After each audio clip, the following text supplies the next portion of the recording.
Advocate P M മാതിര, ഇതിനകത്ത് ചില നിയമപരമായ വിഷയങ്ങൾ കൂടിയുണ്ട്. ഇപ്പോൾ പഴയ പരാതി നമ്മൾ കേട്ടതാണ്. ഒരു പെണ്ണ് കരഞ്ഞുകൊണ്ട് പറയുകയാണ്, ഒരു പെൺകുട്ടി തൻ്റെ ഉദരത്തിലേക്ക് ഗർഭിണിയാകണം, ഗർഭം ധരിക്കണം, പിൽസോ മറ്റ് ഗർഭനിരോധ മാർഗമോ ഉപയോഗിക്കരുത് എന്ന് പറഞ്ഞ് പ്രലോഭിപ്പിച്ച് ഒരു പാവം പെൺകുട്ടിയെ ഗർഭിണിയാക്കിയ ശേഷം ആ കുഞ്ഞിൻ്റെ ഉദരത്തിൽ വളരുന്ന കുട്ടിയെ കൊല്ലാൻ അശാസ്ത്രീയമായ മാർഗത്തിൽ, ഈ ഫെലോപ്യൻ ട്യൂബിലാണോ ഈ കുഞ്ഞ് ഭ്രൂണമുള്ളത്, അതോ ഈ ഇറ്റ്സെൽഫ് യൂട്രസിൽ തന്നെയാണോ, ഇതൊന്നും അറിയാതെ, ഇതൊന്നും സ്കാൻ ചെയ്യാതെ വെറുതെ പാരസെറ്റമോൾ മേടിക്കുന്ന ലാഘവത്തിൽ ആ കുട്ടിയുടെ ജീവിതം നശിപ്പിക്കുന്ന രീതിയിൽ കൊടുക്കുകയാണ്.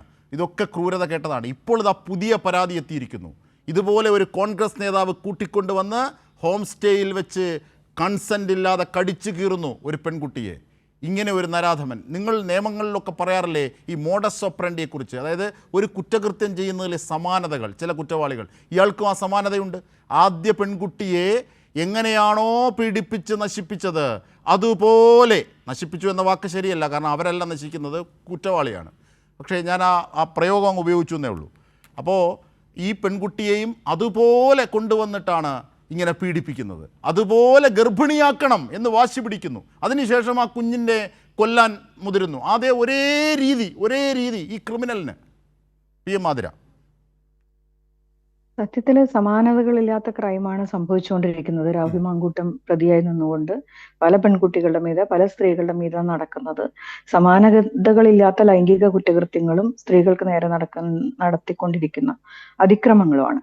അത് ആ നിലയ്ക്ക് വേണ്ടത്ര ആഴത്തിൽ നമ്മൾ കേരളത്തിലെ പൊതുസമൂഹം അതിനെ തിരിച്ചറിഞ്ഞിട്ടുണ്ടോ എന്നുള്ള ആകുലതയാണ് എന്നെ സംബന്ധിച്ചിടത്തോളം ഉള്ളത്. ഇങ്ങനെ അധികാര സ്ഥാനങ്ങളിൽ പ്രിവിലേജുള്ള ആളുകൾ ഇത്തരം ക്രൈമുകൾ ചെയ്യുകയും അത് മൂടി വെക്കുന്നതിന് വേണ്ടി ശ്രമിക്കുകയും അതിനെ തേച്ചുമാച്ച് കളയുന്നതിന് വേണ്ടി ആർപ്പ് വിളിക്കുന്ന ഒരു ആൺകൂട്ടത്തെ അത്തരം ആളുകളെ ചുറ്റിലുണ്ടാക്കി വെക്കുകയും ചെയ്യുന്നതിൻ്റെയൊക്കെ ഭാഗമായിട്ട് ഇത്തരം ക്രൈമുകൾ ഓടുള്ള പൊതുസമൂഹത്തിന്റെ സമീപനത്തിൽ തന്നെ മാറ്റങ്ങൾ വരുമോ എന്നുള്ള ഒരു ആകുലതയാണ് എന്നെ സംബന്ധിച്ചിടത്തോളം ഉള്ളത്. ഇന്ന് പുറത്തു വന്ന പരാതിക്കകത്ത് തന്നെ എത്ര ക്രൂരമായിട്ടാണ് ആ പരാതിക്കകത്ത് പറയുന്ന കാര്യങ്ങൾ, ഇതിനു മുമ്പ് വന്ന പരാതിക്കകത്ത് എത്ര ക്രൂരമായിട്ടാണ് പെരുമാറിയിരിക്കുന്നത്.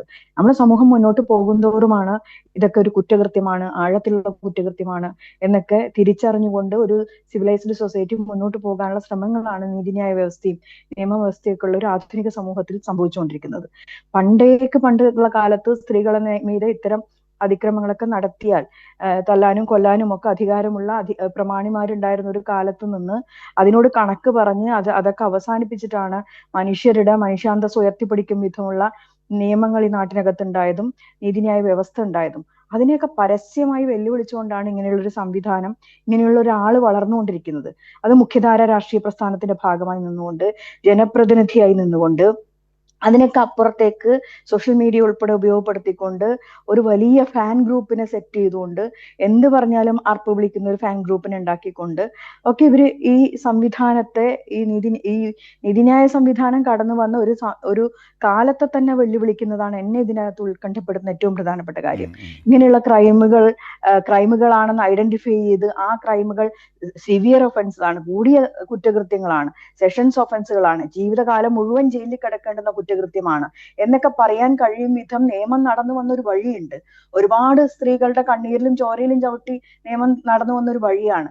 അതിനെയാണ് കൊഞ്ഞനം കുത്തുന്നത്, അതിനെയാണ് പരിഹസിക്കുന്നത്, അതിനെയാണ് വെല്ലുവിളിക്കുന്നത്. ആ വെല്ലുവിളിക്കൊപ്പം ആർപ്പ് വിളിക്കുന്ന ആളുകൾ ഇല്ലാതാക്കാൻ ശ്രമിക്കുന്നത്, ഇപ്പൊ ഈ പുരുഷ കമ്മീഷൻ ഉൾപ്പെടെയുള്ള വാദങ്ങൾ മുന്നോട്ട് വെക്കുന്ന ആളുകൾ, ഇയാൾക്കൊപ്പം നിൽക്കുന്ന കോൺഗ്രസിനകത്തുള്ളത്, അതല്ലാതെ തന്നെ അയാള് വളർത്തിക്കൊണ്ടുവന്നിട്ട് അയാളുടെ ചുറ്റിലും നിർത്തി വെച്ചിരിക്കുന്ന ആളുകൾ ഇപ്പോഴും നിയമത്തിന് മുന്നിൽ കീഴടക്കാൻ സന്നദ്ധമാവാതെ വെല്ലുവിളിച്ചുകൊണ്ടേയിരിക്കുന്നത് മറ്റേതെങ്കിലും പ്രതിയെ പോലെയാണ്. ഒരു ജനപ്രതിനിധിയല്ലേ, അയാൾക്ക് എത്ര കാലം ഇങ്ങനെ ഒളിവിൽ പോകാൻ ഒരു ജനപ്രതിനിധി? അങ്ങനെയാണെങ്കിൽ ജനപ്രതിനിധി സ്ഥാനം രാജിവെച്ചതിന് ശേഷം അയാള് നിയമവ്യവസ്ഥയെ പറ്റിക്കാൻ ശ്രമിച്ചോട്ടെ. ജനപ്രതിനിധിയായി നിൽക്കുകയും അതോടൊപ്പം തന്നെ നിയമവ്യവസ്ഥയെ പറ്റിക്കാനും ഒളിവിൽ പോകാനും ഒക്കെ പോയിക്കൊണ്ടിരിക്കുകയൊക്കെ ചെയ്യുന്നത് നാളിതുവരെ നമ്മൾ കണ്ടിട്ടില്ലാത്തൊരു ക്രിമിനൽ, നേരത്തെ പറഞ്ഞ മോഡസ് ഓപ്പറാൻഡിയാണ്. ആ രീതിയിലേക്കുള്ള ഒരു സംവിധാനം തുടർന്നു കഴിഞ്ഞാൽ യഥാർത്ഥത്തിൽ നമ്മൾ നടന്ന വഴികളെയൊക്കെ തന്നെ ഇല്ലാതാക്കാനുള്ള